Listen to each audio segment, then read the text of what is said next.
This episode is brought to you by Struzy Golf. Hey coaches out there, what I'm about to share with you is for the 1% who are ready to finally take their business to the next level. If you're ready to grow and evolve as a business owner, keep listening. I'm a coach just like you. I want more time to invest in my players, build my skills, and spend it with my family.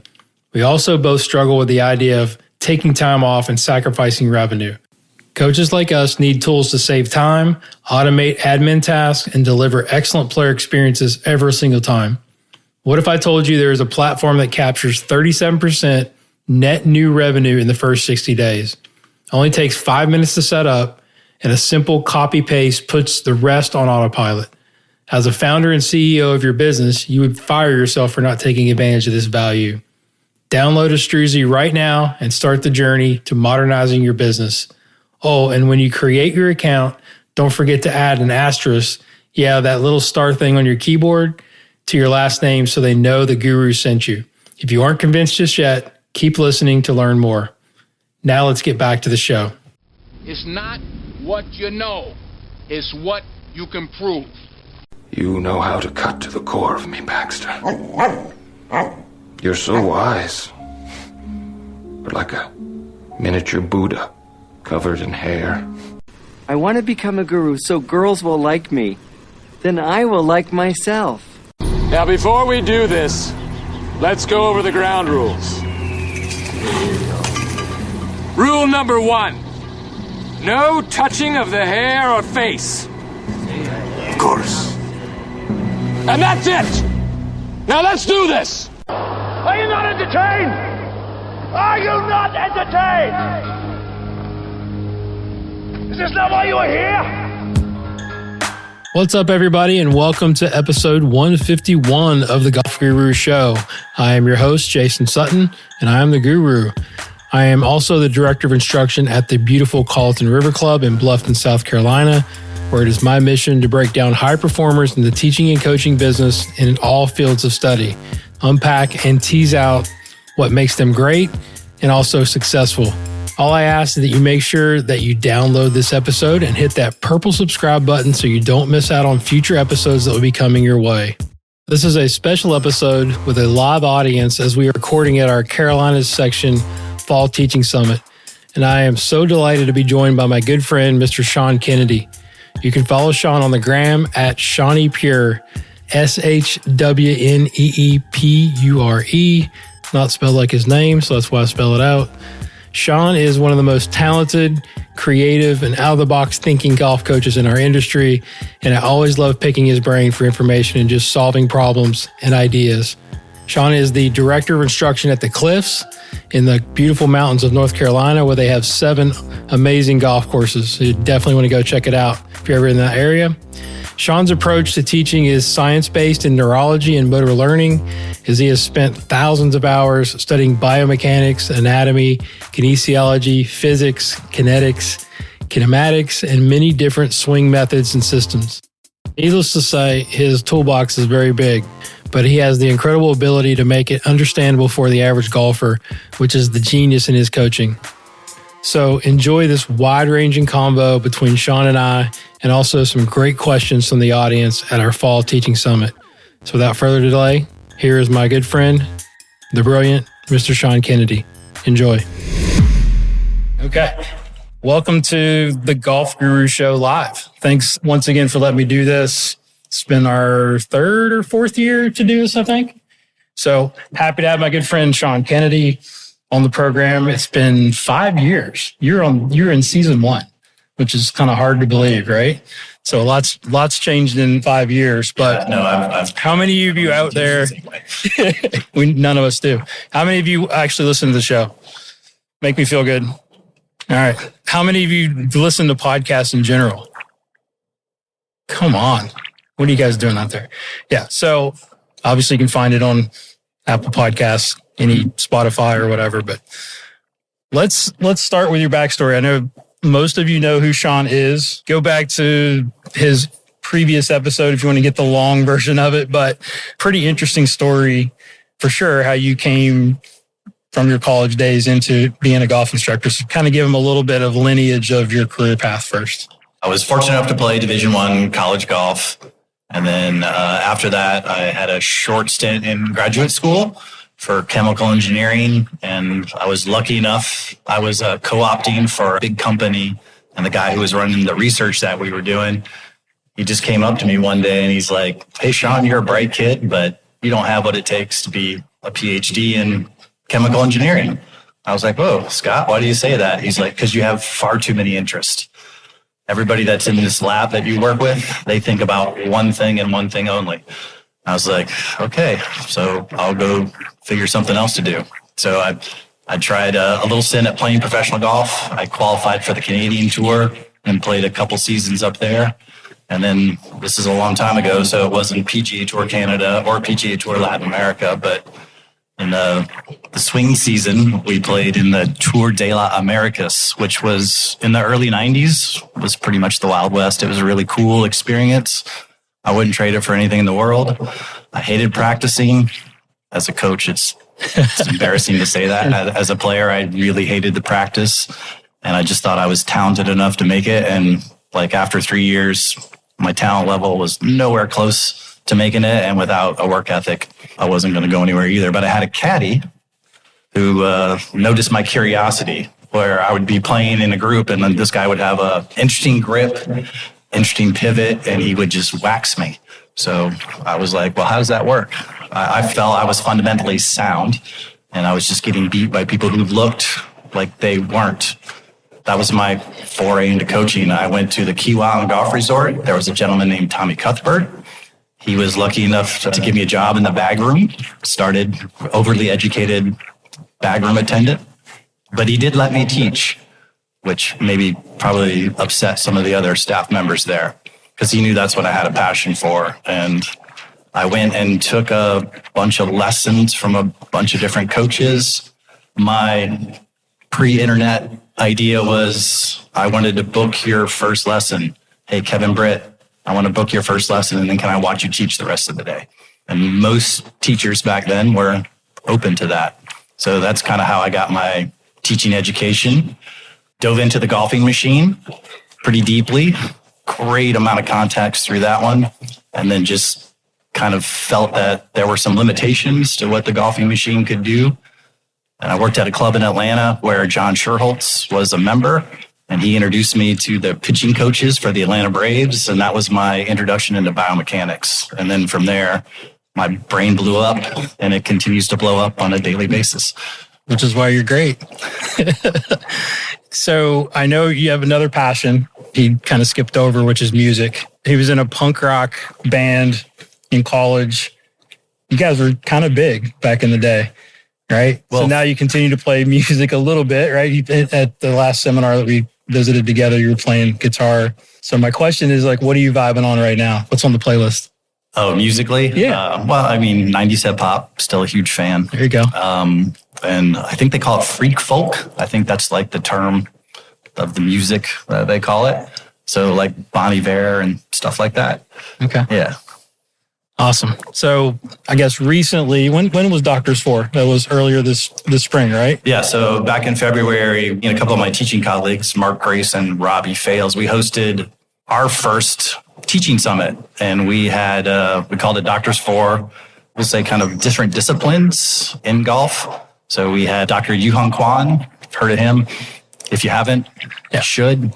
Dr. Mark Bull from the UK, and Dr. Michael Kay, who totally changed my whole concept of how humans move. Mine as well. And it was disappointing at the time, but now it's very enlightening. We'll get into that. And this year we're having another one in Orlando, February 24th and 25th. So you guys can mark that on your calendars and consider coming down to Orlando. And Dr. Brendan McLaughlin, he's going to be our fourth, and he is mind-body, I would just call him a mind-body expert. He has an MD, a couple PhDs. So he's gone through the route of traditional medicine and figured out he didn't like the way traditional medicine worked. And he's got some really cool concepts for high performers.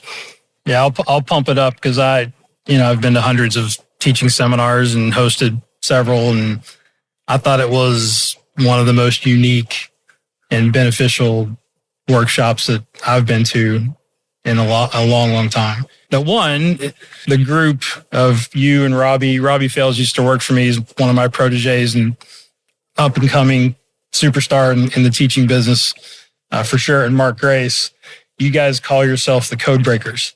All right. So you want to elaborate on who came up with that name and then what that means before we get into it? I'm sure most of you do this already, right? You get to a problem that you can't solve and you have somebody that you trust. We send videos and questions to each other. And then we just decided, you know what, we're just going to take this text group and call it something. And that's what we called it. That's the story behind it. Yeah, it's not very good. exciting. Yeah, me and KB got kicked out like real quick. We weren't smart enough to be in that group. But anyway, so it's like, and we all sort of surround ourselves with, we've been friends for years and a lot of you in this room, but that's what makes us better is basically challenging each other to solve problems, right? So let's get into what you learned from my buddy, your buddy, Dr. Mark Bull.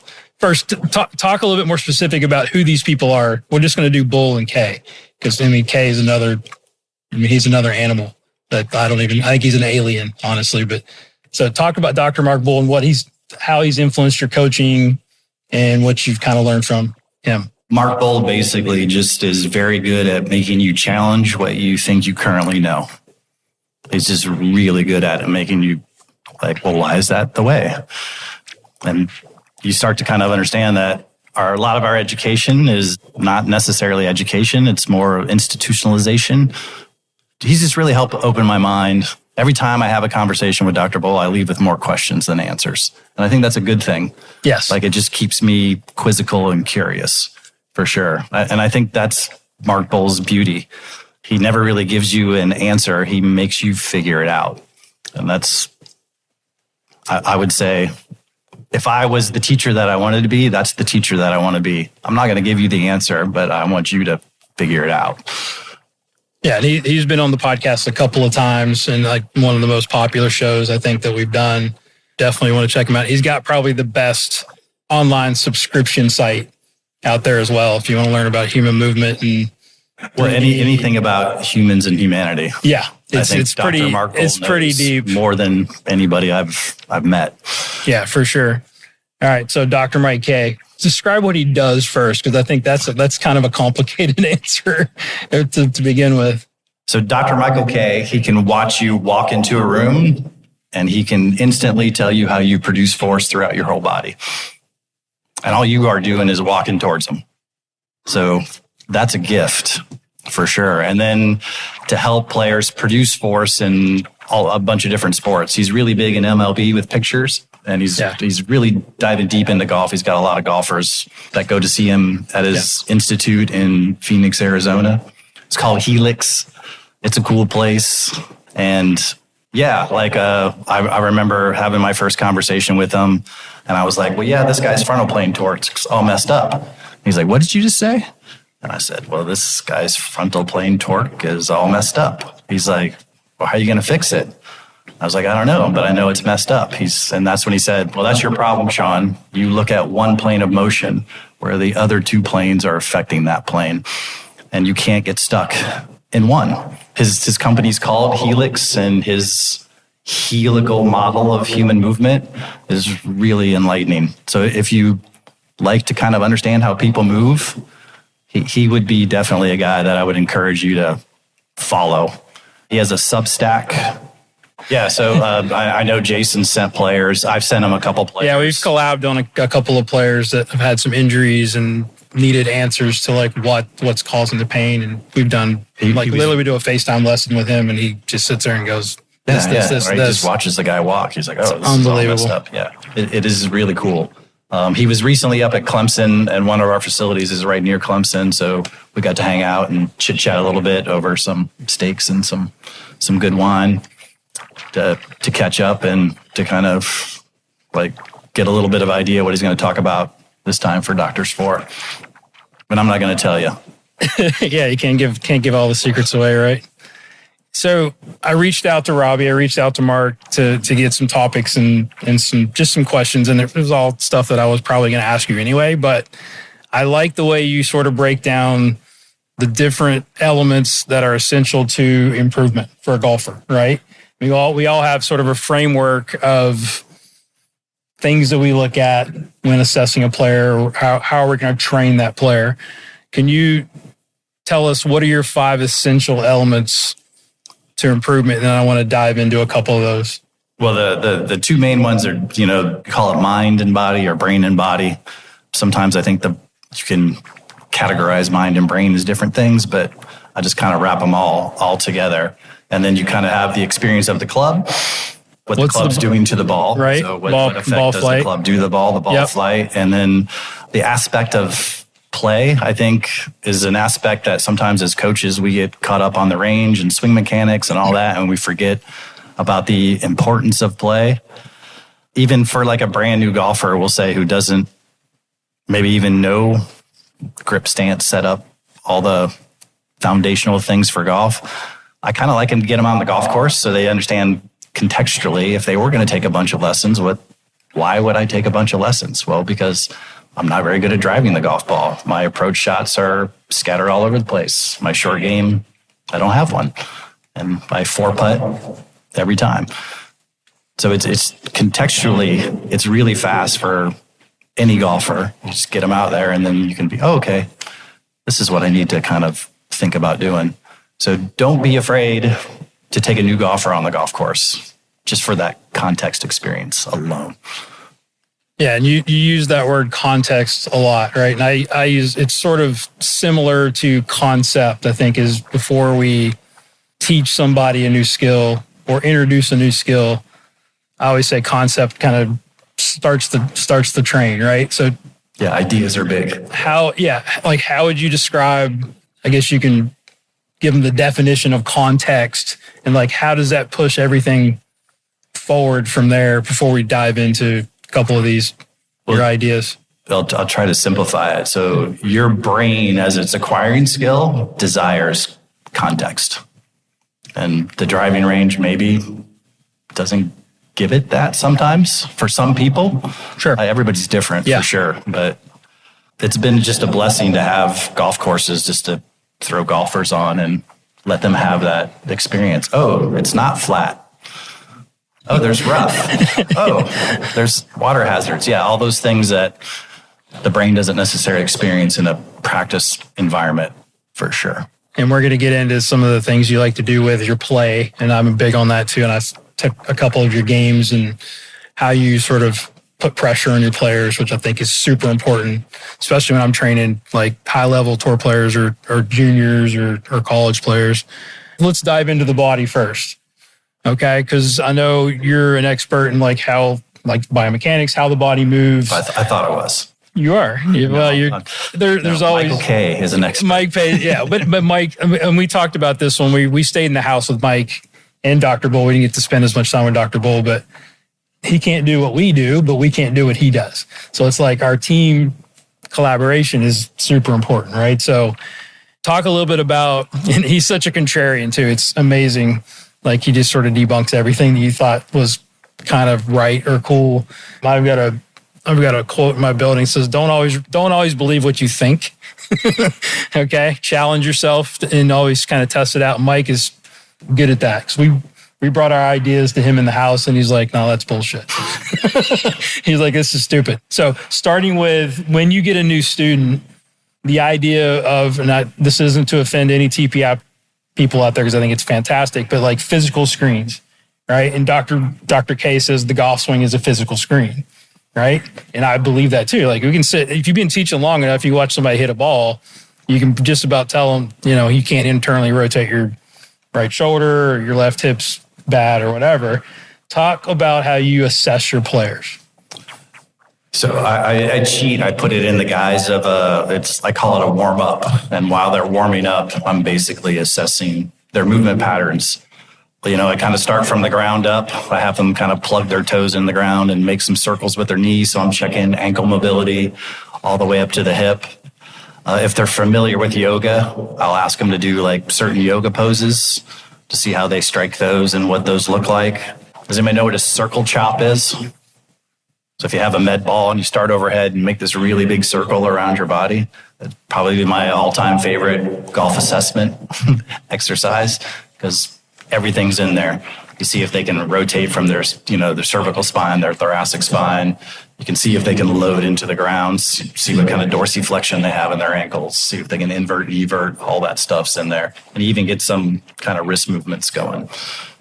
Like ultimately too, when they're warming up to hit their shots, that's kind of the ultimate. But I just frame it as a warm up. Hey, I'm just going to loosen you up to hit some of these shots. And then that's my physical screen. And I think contextually, right, when I don't tell them that I'm physically screening them, I'm going to get more honest movements sometimes, as opposed to like I walk in there and say, hey, take this thing and hold it over your head and squat because I'm doing a physical screen.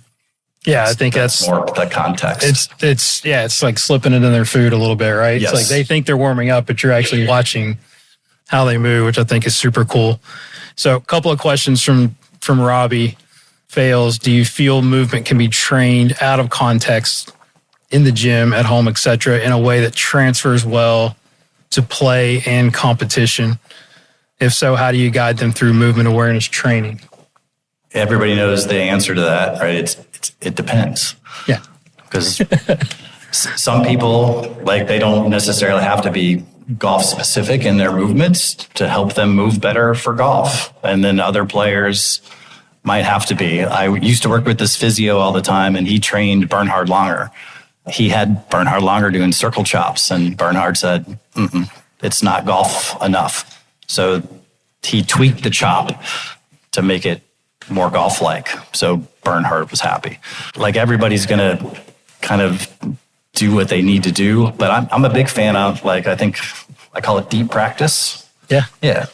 Daniel Coyle. Yeah, right. Get in there, slow-mo in front of a mirror. And a mirror is great because it's real-time adjustment. Video scares me sometimes because context again, that's what happened a minute ago. It's not what's happening in front of you right now. So I'm, old school that way for sure. I love mirrors, and I love to get people in front of them and help them figure out their movement problems. So I know you've got a lot of different backgrounds as far as certifications and things that we've done. Both of us have kind of done similar path. As far as how the body moves, like, what are your preferences in a pivot, right? Movement, the body motion pivot. And we can go as deep as we want to go as far as, I know you don't want to be shapes. Yeah.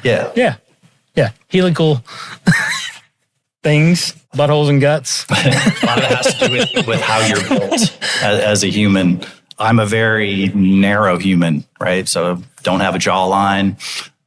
You can say I'm a wife. Okay, I can take it. Right, very narrow shoulders, really small rib cage. So my force production needs to be more vertical if I can make it that way. And that's going to influence how I pivot or how I load into and out of the ground. Where since you're wide, your water moves more side to side. Yeah. Not to say that's new information to anybody, but that's very helpful when you're working with your students, for sure. Easy assessment too. If you just if they let you touch their rib cage, you can kind of get an idea if they're wide or narrow. See how close my fingers are together? I'm pretty narrow. And if I put my fingers on Jason, right, that bottom part of his rib cage is going to be. I'm trying to become a narrow, but it's not working out. And there's combos too, right? So you can have a wide rib cage and a narrow waist or pelvis. Rory McIlroy, he's a perfect example of that kind of trapezoidal. And then you can have a wide pelvis and a narrow rib cage. Mm-hmm. And all those things will affect how you produce force through your body and how you might influence somebody to move or pivot based on that. Yeah, definitely. I like to stretch the rib cage. That'd be an easy way to put it for me. Okay. Yeah, so a lot of extension in the backswing, rotationally. I mean, if we had to go bends and tilts, but that'd be... Yeah, so we'll say sometimes... it's tough to describe without, actually doing it, but... Sometimes people relocate and reorientate body parts. They don't stretch them. Does anybody want to stand up and do a thing so you can kind of see the difference? Here. Yeah, do it. So a lot of times... this is what we'll see in a turn. And there's no stretch in that system at all. Versus So I just really peeled this side of my rib cage away from this side. And I learned that from the Braves pitching coaches a long time ago. Yeah. Like, pitchers don't do this. They do this. They like really stretch the rib cage out. And that's a nice force producer. And your rib cage is pretty cool. It can do some cool stuff. But sometimes I watch students and that's what they're doing, relocating, reorientating. No stretch. Big stretch. Yeah. Moving the guts. That's what Dr. K. Sloshing the guts around. Yeah, sloshing the guts around. Love it. This episode of the Golf Guru Show is brought to you by our new partners, Astruzi. Listen up, coaches. What I'm about to share is different than what you've come to expect from the guru. Normally, I'm the one asking the perfect questions to tease out the secrets, tips, and lessons learned from the best and brightest in our industry has to offer. This time around, I want to share some perspective. You know you're a business owner, right? You're a solopreneur. You're the founder, CEO, admin, sales, and marketing department. Like you, I often daydream about a world where these no longer consume our valuable time and energy. All of this takes us away from high-value time in the lab developing our players. If some days you feel like Bill Murray from Groundhog Day and your business is slowly sending you into an early grave, well, thankfully, I can say from personal experience, relief is only 5 minutes away. And I know you have 5 minutes.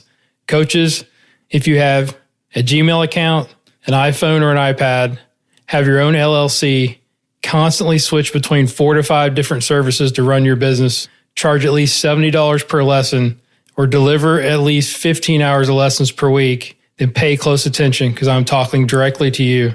Astruzi is a business management platform where you finally offload all those wasted hours in admin tasks and get back to doing what we love, coaching your players, nerding out on ball flight laws, and about a million other things you would prefer more. If your business would benefit from 37% net new revenue, Astruzi is for you. If you struggle to build accountability with your players and dream of staggering 71.4% swing analysis viewer rate, Astruzi is for you. If you want a platform that protects and amplifies the decades of experience instead of allowing players to window shop 5 different coaches only to choose the cheapest one or the cheapest option, Astruzi is for you. If you have no idea where to begin, Astruzi is for you. I personally have an account and can vouch for the value that Astruzi delivers. The download link is in the show notes or head to astruzi.com to download the app. When you create your account, don't forget to add an asterisk to your last name so they know that the guru sent you. Go to astruzi.com today. Okay, any movements that you've found or believe that in-swing correlate to a higher chance of injury? I think that's a really good topic. Yeah, I think oversliding of the pelvis, for sure. Towards target or away from? I think both ways. Both ways, It's okay. problematic for golfers, Yeah. especially on their lumbar spine. Creates a lot of side bend. Would you say that's kind of what I've found as well? One of the things Dr. K really taught me, he's like, if you're misapplying the force that you're creating, there's one part of your body that usually absorbs it, and it's your lumbar spine. Unfortunately, it's right in the middle and just kind of sucks all those forces up. So, yeah. And on a day-to-day basis with newer golfers trying to generate some force and speed, I see a lot of pelvic slide and say, oh, my lower back hurts. So, yeah, that's one I try to jump on early. It's very good. All right. So before we get into the play aspect, which I think could be super fascinating, just let's talk about the ball, right? So one of my mastermind skills that I think everybody should know is just simple ball flight, right? When a lot of people think it's too complicated to teach the player, how do you think it's important to teach the player ball flight? And then how do you explain D-playing to your golfers? As two-dimensionally as I can, ultimately. I think I stole this from Op 36, just with the stuff laying on the ground, with the sticks laying on the ground. Yeah. Yeah, and that's... showing path and face. Yeah, why does the ball do what it does? Well, this is maybe how your club touched it, and then let them adapt and adjust as need be. There's basic questions after each shot. Hey, where did your club land on the ground? Where do you think you touched the club face? Where did it start relative to the target? And then which way did it curve? That's like a post-shot objective questions that I make I request that they ask themselves after each shot. And then since they've been informed earlier, yeah, they can maybe tweak something if they need to. Yeah. So you make them aware.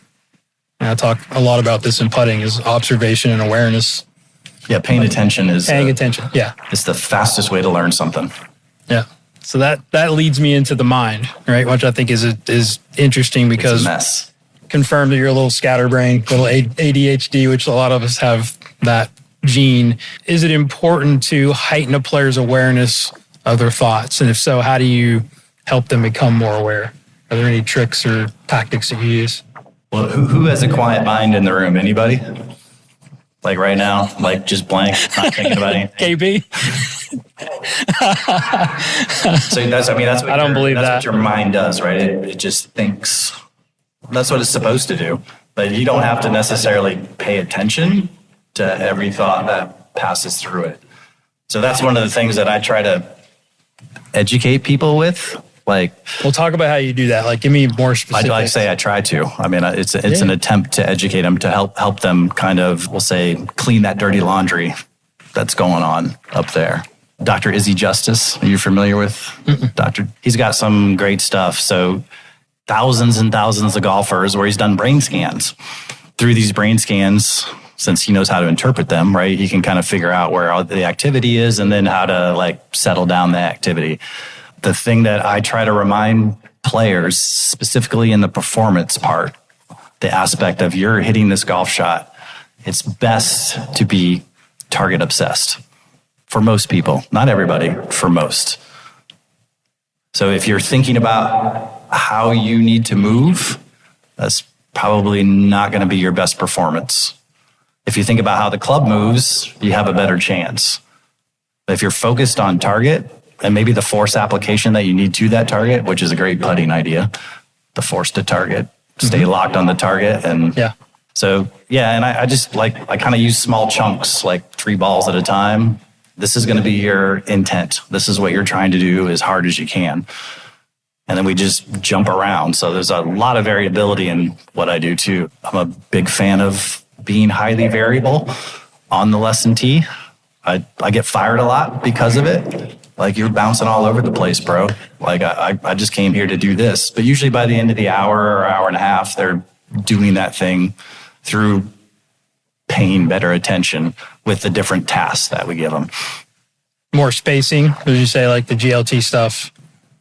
Sort of be more of the way you teach. Would that be a description? Those small chunks and then changing the environment, conversations in between, right? To hopefully that they are, as James Richard said, paying attention to their intention. Yeah, intention's a huge word. I think that I use every day on the lesson tee. But game like training, if you guys haven't checked that out, definitely. Yeah, he's great. Yeah, Ian Highfield, genius. So he sort of complements like what we do from a teaching standpoint, and then bringing our players onto the golf course and creating games and consequences and constraints and a lot of that stuff that's super, super important. So that leads us into the play part, right? Getting our players on the golf course. Talk about, one, the importance of that, and also share like some of your favorite sort of games and how you prepare your students to play better, right? Perform, more of a performance. Just a little history on why I thought play was important. So one of my jobs, I was the junior golf leader at a pretty prominent club in the Atlanta area. We did all these clinics with these kids, and it was great. But then they would do the clinics, and that would be it. They'd kind of be gone. We ended up building this little short game area that was good enough to kind of be like a 6-hole short course. It had 3 separate greens, had different flags on it. So that was my first tweak. So we would do a clinic, and then we'd just go over there and we'd play 6 holes with these little kids. And then these little kids, they started coming back because they were getting to play. I think that was the biggest difference. And that's how it started. So I was like, okay, well, if kids do it, well, why don't I do it with adults? And the same thing, new golfer adults. Hey, this is the skill that we're learning. All right, we're going to go on the golf course and test it. You got 1 ball and 1 chance. So all that anxiety, the stuff that they don't experience in the practice area, they start to get it. Again, they kind of charged them up. They were, they didn't always do well, but it charged them up. They got excited about it. And I would see them practicing on their own, not just coming to a clinic or a lesson, which was great. And when I did have the opportunity to teach elite players, I was like, I can't teach this person anything. They really know what they're doing, but maybe I can help them pick better targets or do something like that. So whenever I have an elite player come to me, I try to spend maybe a half hour with them on the range, unless they're coming to me with a big problem. And that's where I take them. Even if they have a big problem, I'm driving it like crap. Okay, let's go find the hardest hole on this golf course and go stand on the back tee and hit a bunch of drivers. What hole don't you like? Well, I hate the 5th hole. All right, that's where we're going. Let's go. So making them uncomfortable. As much as I can. As much as we can, right? Yeah. So dig a little deeper into like, what does a playing lesson look like with you? Like, when you talk about some of your games. Yeah, I mean, or it could be an example. I know it's case by case basis. They're definitely not my right. games, I mean, but we've talked about, making the right rough out of bounds or putting some consequence on their big miss. Right? Is everyone familiar with like Decade, how that system works and all that? How about Game Forged, Mark Sweeney's, which is a simpler version, a less mathematical version of Decade, where you can just kind of use your fingers for your dispersion pattern.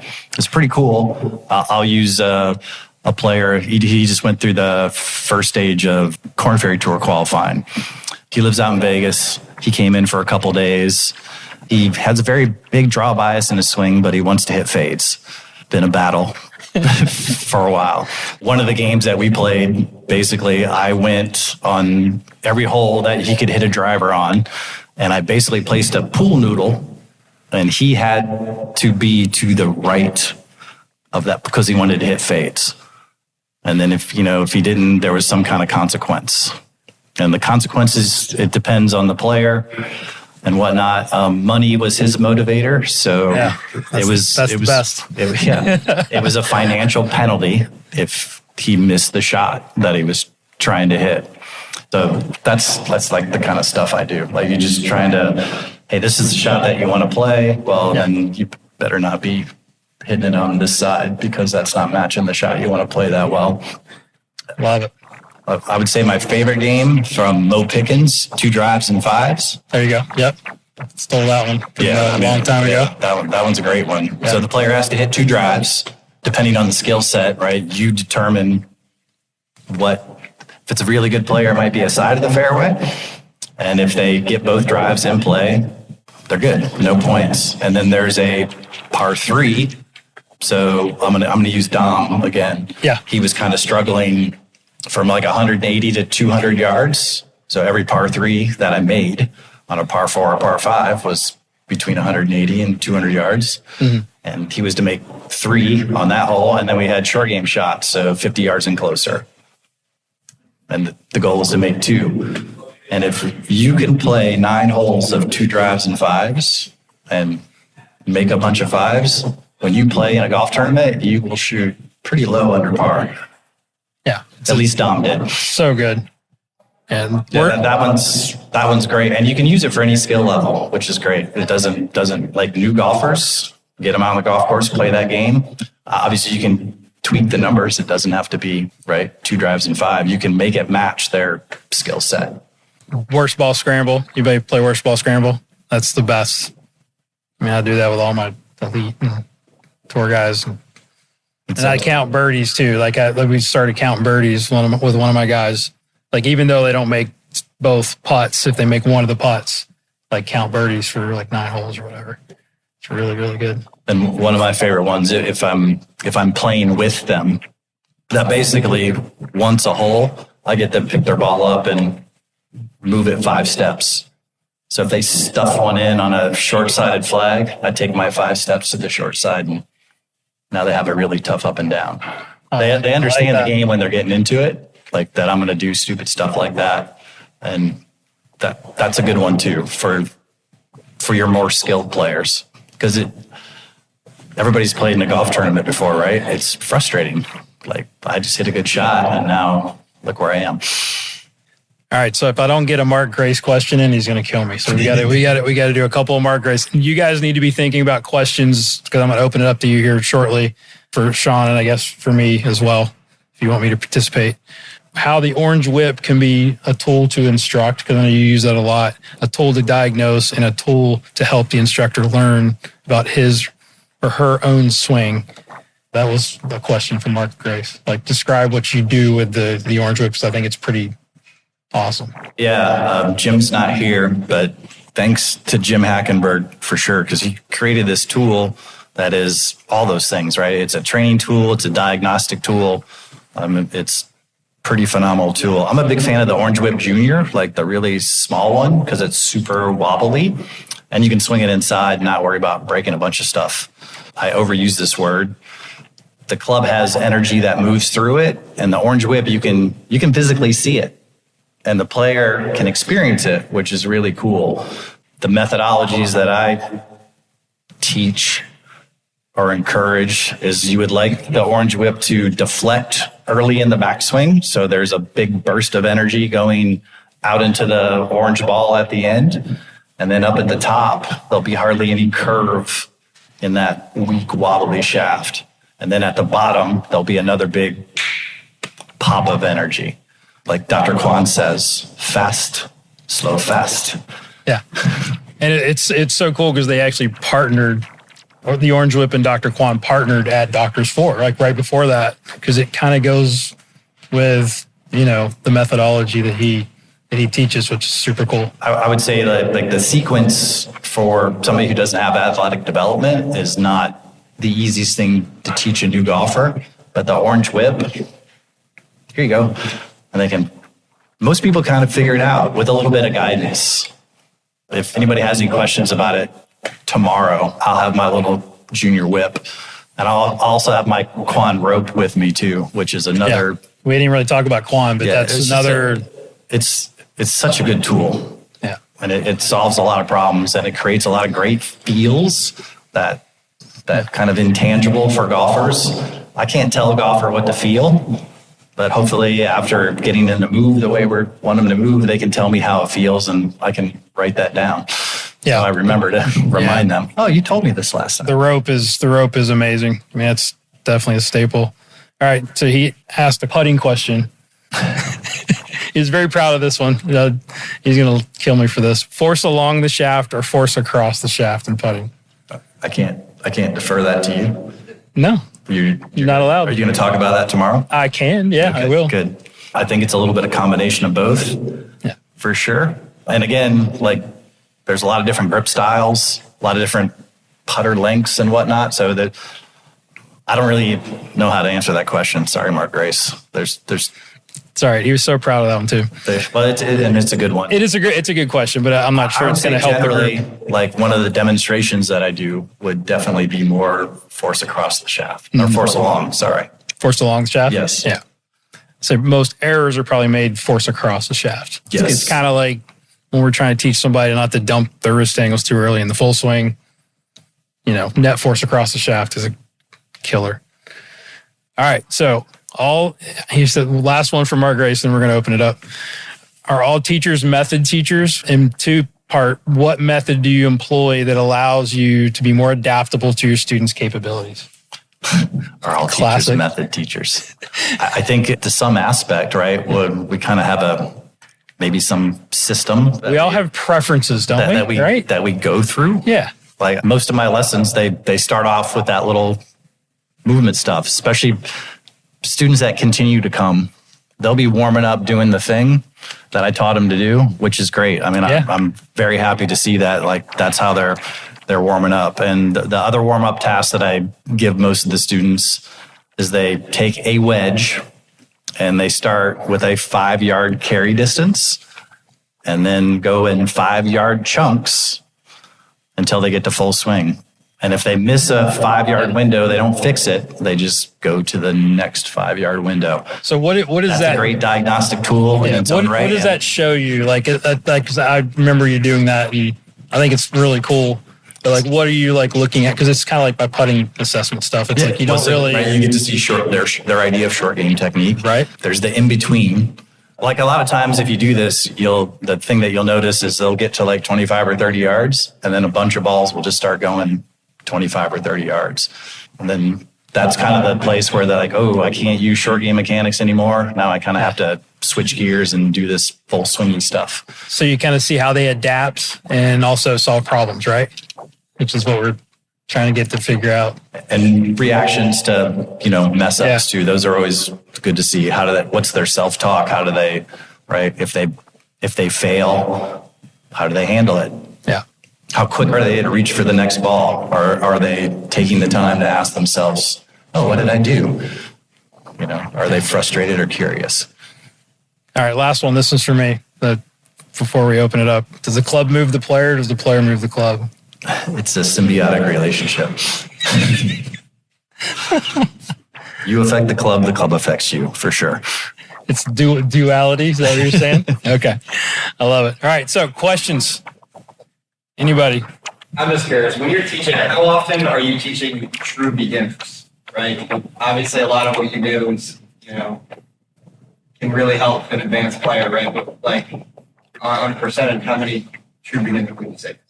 So, all right, so let's repeat the question. So how many true beginners are you actually teaching? I'm teaching actually a lot. Yeah, I would more than you would think. Close to 70% of my client are newer golfers that we'll say can't break 90. Okay. I don't know if that's a beginner or not, but like in the scoring chunk, right? They're shooting 100 or higher. Okay. And then having all this wasted time spent studying all this stuff makes it easier to help beginners get better faster. Yep. Very cool. Question. So, like, in terms of the patterns, more or less, like the physical makeup of golfers that you're working with, is there certain weaknesses that you see repeating more often than others? That's a great question. So you see them, right? That's a really good question. Yeah. For sure. Yeah. And really weak cores and lower bodies, like on a daily basis, for sure. We'll say, I call them uncontrollable pelvises. They just kind of wobble around. Yeah. Dr. Bull calls the pelvis the GPS of the swing. And I think that's very, very accurate because I'm a big pelvis guy. Yeah. Toxics. Yeah, he's got a lot of good names for stuff. He also calls the pelvis the second brain, which is pretty cool. Yeah. Great question. What do you see? I agree, core. And even just yesterday, we have a fitness guy come down with you as well. And we were just like bouncing ideas off of each other. And he was like, did you ever think about your chest? And I was like, no. He was like, what do you mean you don't think about your chest? I was like, I think about my lower body. And then it was just like this whole other side of, why don't I think about my chest? I should be thinking about my chest. So I just wasn't sure if like you saw more lower body, more upper body. Yeah. And I see a lot of this. Kyphotic, posture-ish. Yeah, looking, right. People worked because they sit at a desk all day, right? Like one of my favorite students, he was an endodontist, and he was pretty big time endodontist, right? Worked for the Chicago Bulls and things like that. To open up his rib cage, like I physically have to get in there and crank on him. Yeah. When players say they're trying to turn their shoulders, right? It's like the shoulders don't turn. The torso and the thorax is what moves, right? So educating and rotation starts at the base of the neck.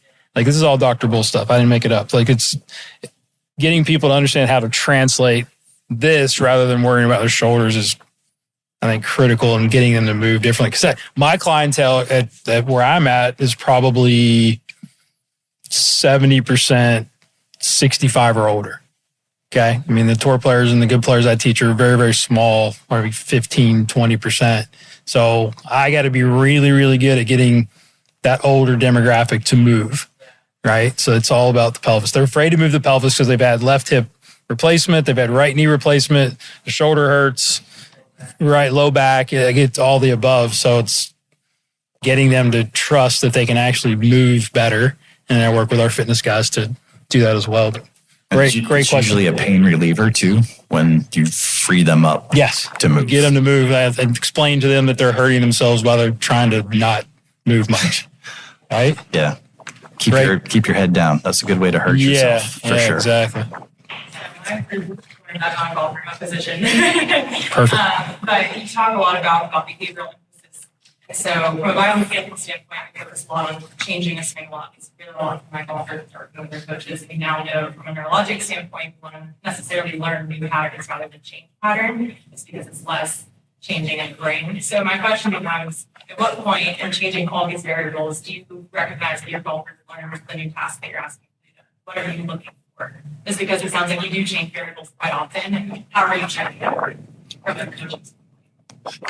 A great question. Yeah. So a lot of it is like all those highly variable stuff, right? It's designed to improve whatever they're coming to improve that time. And a lot of times, right, it's just simply for me, with most of the people that I'm teaching, it's just a better strike, right? It's just cleaning up the strike.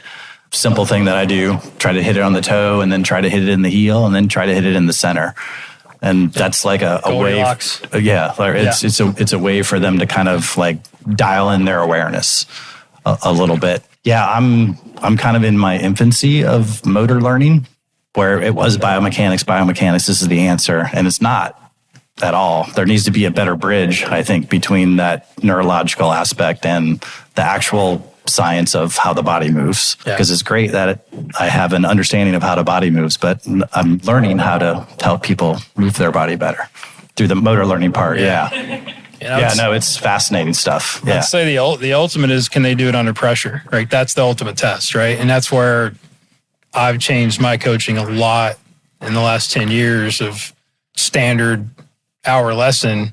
I can get them hitting it pretty good in 15, 20 minutes, but it's like, all right, now let's put it under the gun. Whether it's a skills test on TrackMan or taking him right out to the golf course and betting money and say, hey, do that's this. My favorite test too. Right, yeah. You got so one chance. Yeah, and then just watch them crumble, right? Or I'll put the simulator on or something and say, all right, you got to hit the green. And they haven't even changed position. The next thing you know, they revert back to their old tendencies, right? So you know when it's actually sticking, when you start to see the results come when they're under pressure, or what I call, when they black out and they can still do it, right? It's like when it gets into the subconscious, but it takes a long time for that to happen, I think. It doesn't matter. I think the better players obviously get it quicker, but... What did James Clear, was it 66 days or something? Is that the habit? Atomic Habits? Yeah, the habit thing. Yeah, I don't know. I think everybody's a little different, but yeah, great question. Anybody else? Brian? If you had a chance to rewind 20, 30 years and start over again, how would you advise yourself on practicing?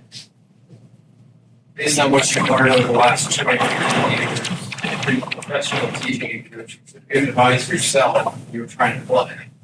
I think you said early on that you did practice. I didn't like to. I did, but it was very ineffective practice, right? I would just go hit golf balls. Yeah. Great question.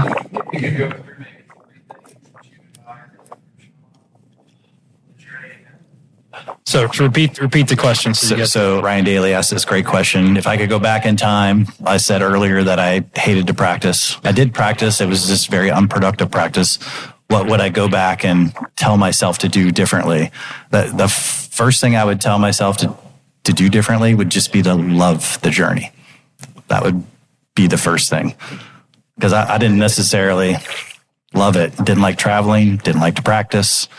And I had this wonderful opportunity, and that was my attitude towards it. So I think my attitude would be the first thing that I would coach myself up on. Changing your mindset. Big time? Yeah, big time. And then instead of hitting 1,000 golf balls, maybe hit 50. And probably in the same space of time, almost. Give myself more breaks in practice. I mean, digging it out of the dirt's not a bad thing, but I think how I was trying to dig it out was not the best way. So, allowing myself to put more space and time in my practice. More spacing and variability. Is that what you're saying? Yeah. Yeah. Do different things, not just make this nice strip of 7 irons and then pull my 5 iron out, make a nice strip right next to that. Thinking that at least the people on the range, oh, that guy looks like he knows what he's doing. And I definitely was not getting better. There's no doubt about it. And then ultimately too, creating better practice tasks. My practice there was no goal. I didn't have a goal when I practiced. And I make sure that anybody that's in my camp, when they go to practice, well, what are you trying to accomplish? How are you going to do it? And then they usually share it with me on Coach Now too. So I have, I'm their accountability. I didn't have anybody like that either to point their finger at me and say, you suck. You should, be doing this. It would have been nice to have somebody doing that. But my wife does that for me now. There you go. Nice. Great question, Ryan. Anybody else? From a business aspect, how do you determine when to sharpen on your level of playing lesson, hour lesson, whatever it may be? I think here we have a wide range of level of charge. How do you determine? So the question was, how do you determine what you charge for your programming? I've been trying to work away kind of from the hour model as much as I can. I do a lot of a small group stuff, especially for the newer golfers. So that's a nice way to boost my hourly worth, if you will. For me, it's just kind of going with the local market. I'm fortunate to be at a really nice place where I've had a lot of my clients say that I undercharge for what I do, and that's always nice to hear. But the other thing that we try to do too at the Cliffs is we try to value add as much as you can, so that to have experts help you for maybe less than they might do it in Atlanta or Charlotte. That's kind of what we're trying to do. But yeah, I mean, ultimately, if I'm going backwards in time, that was very lawyerly right? It's an hour, and if it's an hour, this is what it costs. For sure. But the small group programming is really, from a financial standpoint, it's been beneficial, and you can affect more people. And some of those players kind of come into the fold of the individual coaching programs that I do. One thing that I do every year, there's only 20 spots available, what's called all in, and they have priority booking. They get special invitations to say Jason or Ryan or Kevin or somebody's going to come teach with me for a couple of days. So they get first dibs to go to those kind of schools and things, whatnot too. And that's nice too, because at the first of the year, if I, sell all 20 of those spots, I kind of have a nice chunk to work off for the rest of the season. Yeah. And how important is it to have guest instructors come in? I mean, I think it increases your credibility. It also shows that, you're willing to absolutely help your students. We have a lot of talent in our section, and there's a lot of talent everywhere. But yeah, through these relationships that I developed with a lot of people in this room, they're kind enough to come spend a couple days with me and share their expertise with my membership. And I generally am going to choose people that come who will share a similar message than me. But, a lot of times we'll have my friend Mark Grace. Our messages we definitely are educated under the same influence, but we don't teach the same way.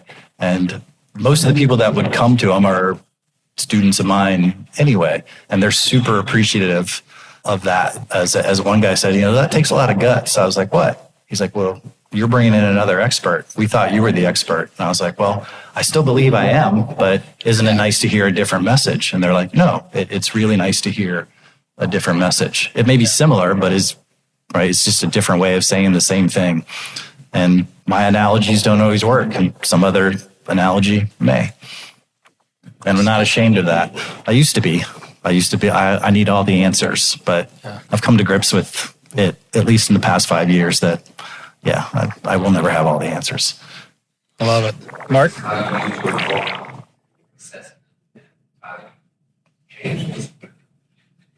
Especially on the golf.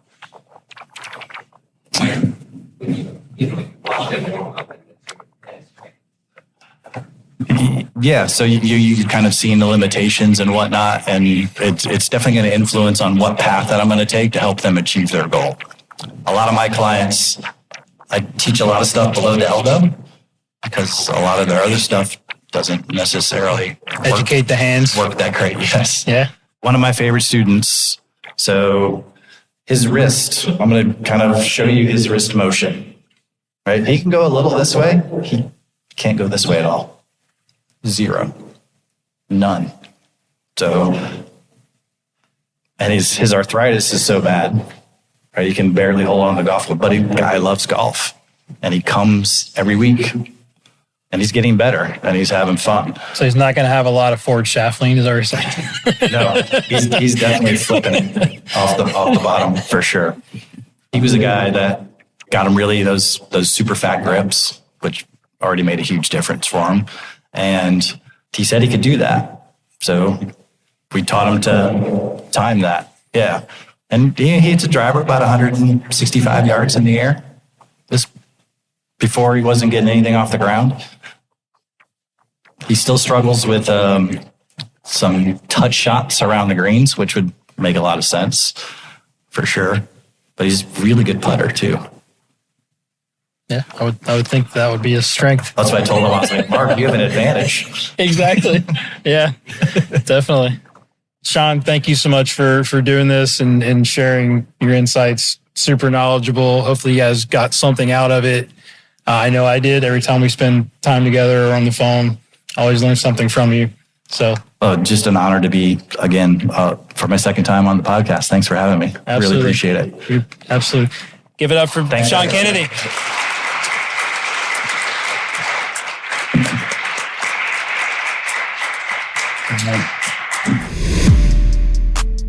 What's up, everyone? Guru back here again with a couple of things before you go. First, big thank you to Shawn for coming back on the show. He's been on before, and I would encourage you to check out his previous episode, which was actually season 1, 2018, hard to believe, and sharing his incredible insight about instruction and just some awesome knowledge that I know is going to help us all to be better coaches out there. Make sure you follow Shawn on the gram and Twitter at Shawnee Pure and give him a social wave and tell him thank you. Also, big thank you to our new sponsor, Astruzi. Go download the app and check it out and make sure that you add the asterisk after your name so we know that you heard it from the show. Also, give me a follow. That'd be awesome. Reach me on the X, Twitter, whatever you want to call it, or Instagram at Golf Guru TV. And also check out my website at golfgurutv.net. If you have a question or comment, you can email the show at golfgurushow@gmail.com. But it's just easy to hit me up on the DM on Instagram, which like most of you do. This episode was produced by the incredible Joel North. Thank you, Joel, for your continued excellent work. Music was brought to you by Kevin MacLeod and Zach Mullet, aka Cut a Beat. I haven't said that in a while. Leave me an iTunes review. That would be awesome. Let's get this rating up. Let's get some more downloads so I can continue to do this. I appreciate you guys' support. And as I always leave you with the infamous Jim Rohn quote, study, practice, teach, and then make sure you pass it on. Thank you so much for listening. I'll talk to you next time.